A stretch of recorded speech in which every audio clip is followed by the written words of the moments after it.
आप एनडीटीवी के हो, आप एनडीटीवी के हो, और आप लोग डाइवर्ट करने की कोशिश करते हो। पता नहीं आप यात्रा को दिखाते ही नहीं हो। आपको कहा गया है कि भाई यात्रा को दिखाओ मत। सोशल मीडिया में मतलब बवाल मचा हुआ है, तूफान आया हुआ है, मगर नेशनल मीडिया में कुछ नहीं दिखाया जाता। और फिर आप प्रेस कॉन्फ्रेंस में आते हो, कहते हो भैया चलो एक डिस्ट्रैक्शन मारते हैं, सीएम कौन होगा, पीएम कौन होगा। अगला सवाल आएगा पीएम कौन होगा, देख लेना, आएगा, पक्का आएगा कि डिस्ट्रैक्ट करना है भैया, सीएम कौन होगा, पीएम कौन होगा। फिर उसके बाद आएगा सवाल ऑपोजिशन यूनिटी नहीं है, वो भी आएगा। तो आप करिए जो आपको करना है, मुझे भी करना है काम। Thank you. लोकवाणी से मनदीप पुनिया।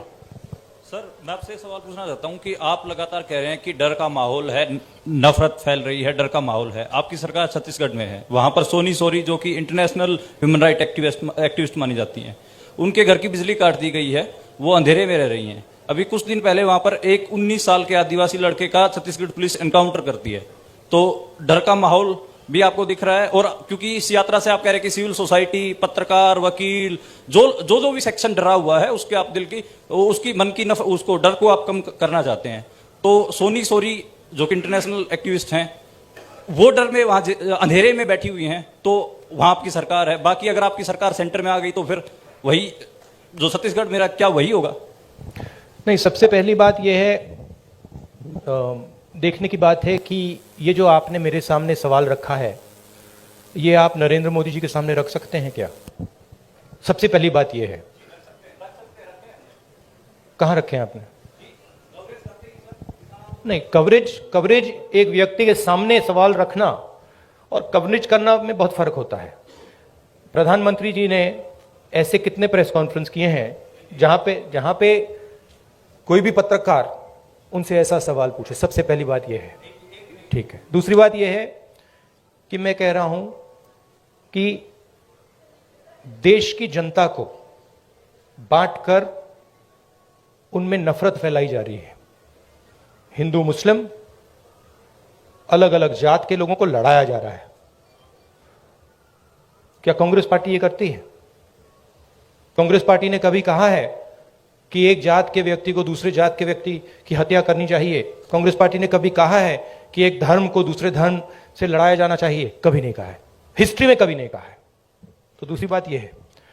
तीसरी बात यह है कि जो वहां पे डर का माहौल है, उसके बारे में आपने हमें बताया है, हम जाके उसको देखेंगे, और अगर वहां पे हम उसके बारे में बोल सकते हैं, मैं बोलूंगा, ठीक है।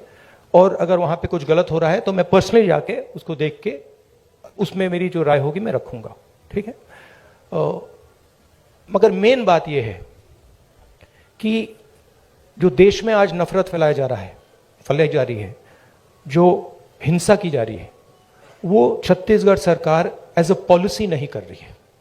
वहां पे इश्यूज हैं, वहां पे लैंड एक्विजिशन की इश्यूज हैं, और वहां पे टेंशन है, मगर हमारी पॉलिसी वो नहीं है। धन्यवाद। मसले से सर्वमित्र कंबोज। नमस्कार सर। इधर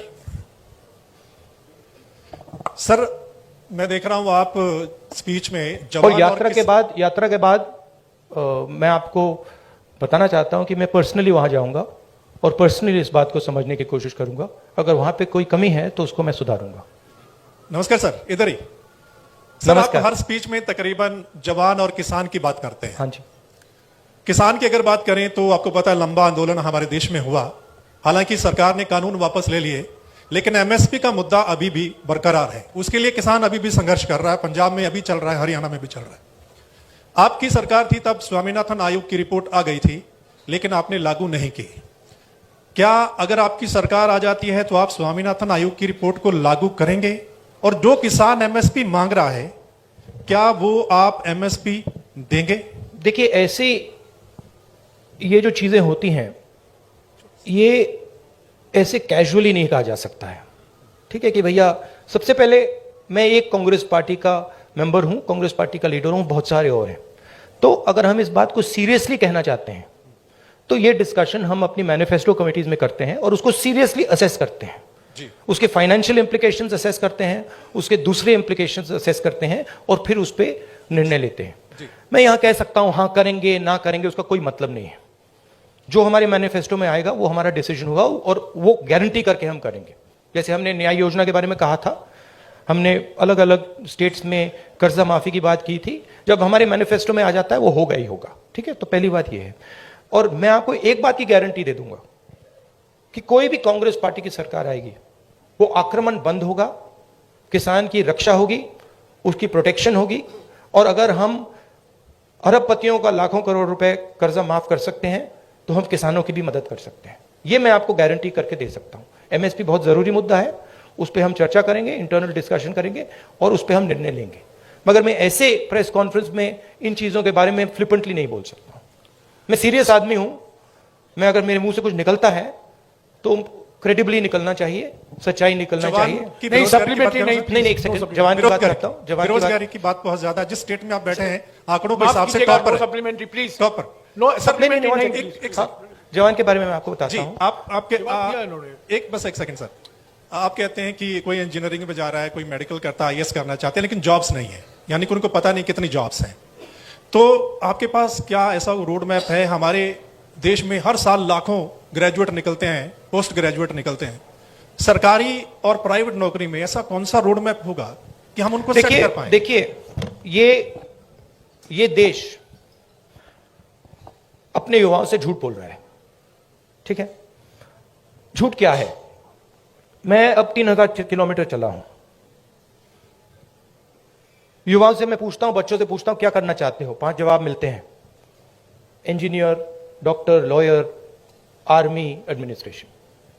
ठीक है, और सारे के सारे मतलब हजारों बच्चों ने मुझे ये 5 जवाब दिए हैं।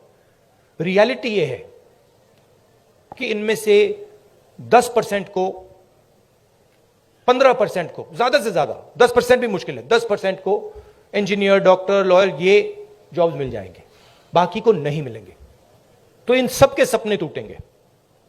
मेरे पास एक बच्ची आई, कहती है मैं आईएएस में जाना चाहती हूं। मैंने कहा ठीक है बेटा, आईएएस में हर साल कितने लोग जाते हैं? मुझे कहती है 5 लाख लोग जाते हैं। मैंने तो कहा नहीं बेटा, 5 लाख लोग नहीं जाते हैं, 150 लोग जाते हैं। रोने लग गई। तो ये देश अपने बच्चों से, अपने भविष्य से झूठ बोल रहा है और ये इनका दिल तोड़ेगा। हर रोज इनका दिल टूटता है, इनके सपने टूटते हैं। क्यों टूटते हैं? क्योंकि जो लोग इस देश को रोजगार दे सकते हैं उनकी हम मदद नहीं करते हैं, उनकी हम प्रोटेक्शन नहीं करते हैं, उनके स्ट्रक्चर के बारे में हम नहीं सोचते। रोजगार कहां से आएगा? रोजगार अगर आप सेकंड ग्रीन रेवोल्यूशन करोगे, एग्रीकल्चर को ट्रांसफॉर्म करोगे, फूड प्रोसेसिंग फैक्ट्रीज के जाल बिछाओगे, रोजगार वहां से आएगा। करोड़ों लोगों को रोजगार मिल सकता है और रिस्पेक्टेबल रोजगार मिल सकता है। दूसरी बात, जो स्मॉल और मीडियम इंडस्ट्रीज को डिस्ट्रॉय किया गया है, और कोई शब्द ही नहीं है, डिस्ट्रॉय किया गया है। जीएसटी, डिमोनेटाइजेशन और कोविड के समय जो किया, वो दूसरे लोग हैं जो रोजगार दे सकते हैं, करोड़ों लोगों को रोजगार दे सकते हैं। मैं आपसे सवाल पूछना चाहता हूं, आप मुझे वो नाम बता दीजिए जो छोटी कंपनी चलाता हो, स्मॉल और मीडियम साइज इंडस्ट्री चलाता हो, जो आज लाखों करोड़ का मालिक हो गया है। नाम बता दो मुझे।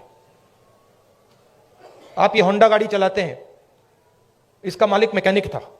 ये टोयोटा गाड़ी चलाते हैं, इसका मालिक मैकेनिक था।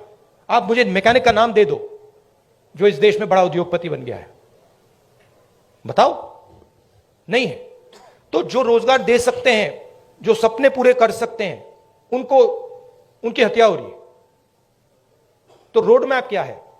रोड मैप यह है कि जो स्मॉल और मीडियम इंडस्ट्री की बेस है हिंदुस्तान की, उसको प्रोटेक्ट करा जाए, उनको फाइनेंस दिया जाए, और ये जो छोटे छोटे बिजनेसेस हैं इनको टेक्नोलॉजी के साथ ट्रांसफॉर्म करके इनमें से 5-10% को बड़े बिजनेसेस बना जाए। ये दूसरा रोड मैप है। तीसरा रोड मैप है कि हमारा जो शिक्षा का सिस्टम है, ये सिर्फ 5 चीजें सिखाने की कोशिश कर रहा है, मतलब 5 रास्ते दिखा रहा है। इस देश में लाखों रास्ते हैं। जिस दिन ये देश स्किल्स की रिस्पेक्ट करना शुरू कर जाए, उस दिन ये देश सच्चा सुपर पावर बन जाएगा। उस दिन तक ये सब खोखला है। इस देश में स्किल्स जो होती हैं, चाहे वो बढ़ई की हो, चाहे वो मैकेनिक की हो, किसी की भी हो, चाहे वो किसान की हो, उसको उसकी कोई इज्जत नहीं करता है, उसका मजाक उड़ाते हैं, देखो ये क्या कर रहा है। जिस दिन वो हो जाएगा उस दिन ये देश चाइना का मुकाबला कर जाएगा और यहां पे made in India, made in India, made in India सब जगह दिखना शुरू हो जाएगा। वो रोड मैप है। धन्यवाद। शुक्रिया राहुल जी। हमारे पास सिर्फ 10-12 मिनट है। सवाल संक्षिप्त में कीजिएगा और फिर से गुजारिश करूंगा सप्लीमेंट्री मत पूछेगा प्लीज। ये रैपिड फायर होना है। कई लोग को मौका देना चाहता हूं मैं। सत्य खबर से सत्य सिंह। सर नमस्ते। सर पिछले काफी समय से हम लोग देख रहे हैं कि जो कांग्रेस पहले डिफेंस मोड में रहती थी अब अटैकिंग मोड में है। हर जगह पे जवाब दिया जा रहा है। आपकी टीम ये अच्छा काम कर रही है, पर मैं हरियाणा के संदर्भ में आपसे एक सवाल करना चाहता हूं और वो सेंटर से ही सवाल रहता है। अभी पीछे राज्यसभा का चुनाव था जब माकन जी ने चुनाव लड़ा था। उस समय में एक क्रॉस वोटिंग हुई थी। कांग्रेस के पास वोट पूरे थे, उसके बावजूद कांग्रेस अपना राज्यसभा का सदस्य नहीं भेज पाई थी। उस पे ना आज तक कोई जांच की बात आई है और ना अभी तक उस पे कोई कार्रवाई जैसी बात है। सर आपसे मैं ये जानना चाहता हूं क्या इस प्रकार के मुद्दों पर भी, जिस प्रकार से देखिए सोशल मीडिया की बात करें, सोशल फेस बनाने की बात करें, कांग्रेस का जबरदस्त फेस होता जा रहा है, क्या ऐसे मुद्दों पर भी पार्टी में चर्चा होती है? Distraction attempt number 2। देखिए ये ऑर्गेनाइजेशनल मामला है। यहां पे पीसीसी प्रेसिडेंट बैठे हैं, खारगे जी प्रेसिडेंट हैं, ये आप उनसे पूछिए, इनसे पूछिए। मेरा लक्ष्य क्लियर है। जो देश की आवाज है उसको सामने लाने का अच्छा अटेम्प्ट था।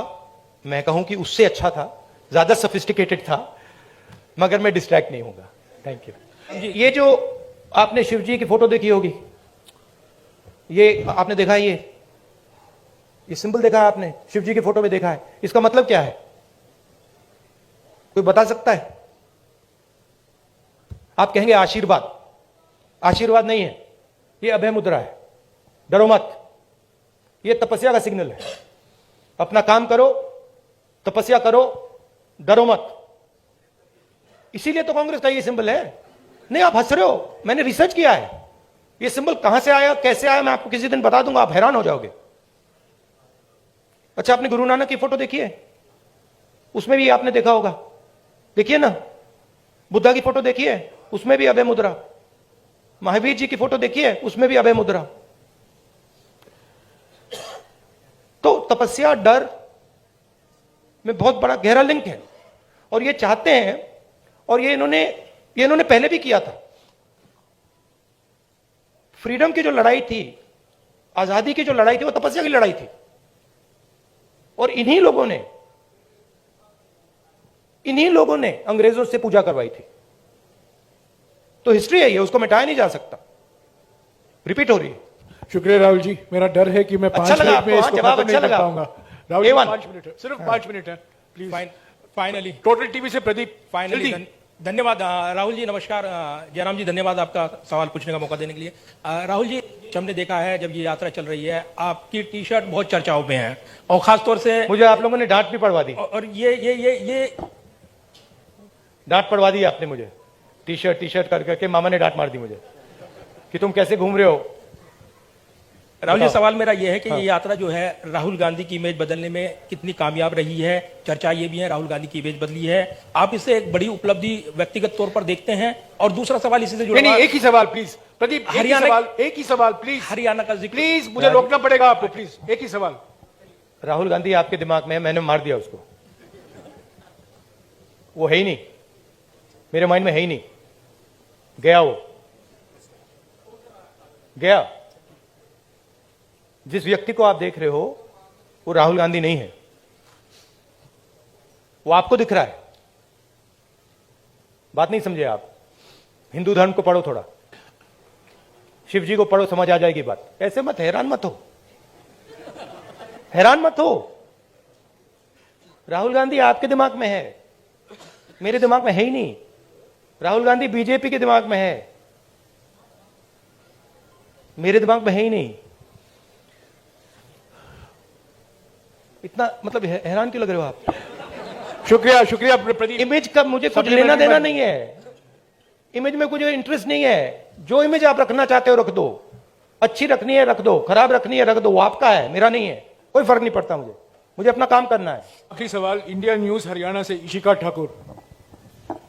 नमस्कार सर, आपने कहा कि अब लड़ाई तपस्या की है, राजनीतिक नहीं, तो क्या अब आप तपस्वी हो गए हैं? नहीं, मैं तपस्वी था, आप भी तपस्वी हैं। ये देश तपस्वियों का देश है। जैसे लोगों ने कहा कि देखो राहुल गांधी कितने किलोमीटर चल गया, लोग ये क्यों नहीं कहते कि देखो किसान कितने किलोमीटर चलता है। हिंदुस्तान का कोई भी किसान नहीं है जो मुझसे ज्यादा नहीं चला है, एक नहीं है। हिंदुस्तान का ऐसा एक मजदूर नहीं मिलेगा आपको जो मुझसे कम चला है। हम ये क्यों नहीं कहते देखो देखो मजदूर कितने किलोमीटर चला है, क्योंकि हम तपस्या की रिस्पेक्ट नहीं करते हैं। मैं करता हूं। तो ये चेंज लाना है, और ये देश तपस्वियों का है, ये देश पुजारियों का नहीं है। रियलिटी इस देश की ये है। और अगर जैसे मैंने कहा इस देश को सुपर पावर बनना है जो आप कहते रहते हो, तो तपस्वी की रिस्पेक्ट करनी पड़ेगी, उत्पादक की रिस्पेक्ट करनी पड़ेगी, उससे गले मिलना पड़ेगा, बैंक के दरवाजे उसके लिए खोलने पड़ेंगे, उसकी प्रोटेक्शन करनी पड़ेगी। शुक्रिया राहुल जी, शुक्रिया। नहीं madam, please sit down, please sit down, please sit down. शुक्रिया राहुल जी, प्लीज नहीं, अभी वक्त खत्म हो चुका है, please sit down. Rahul ji please don't answer, please. I won't say. Please नहीं, समय हो चुका है, राहुल जी को जाना है, और भी मीटिंग है, कई लोग आने वाले हैं जमीन में, और पद यात्रा शुरू होने वाला है। प्लीज जो 5-6 लोग रह गए हैं 15 तारीख को जलंधर में आइए।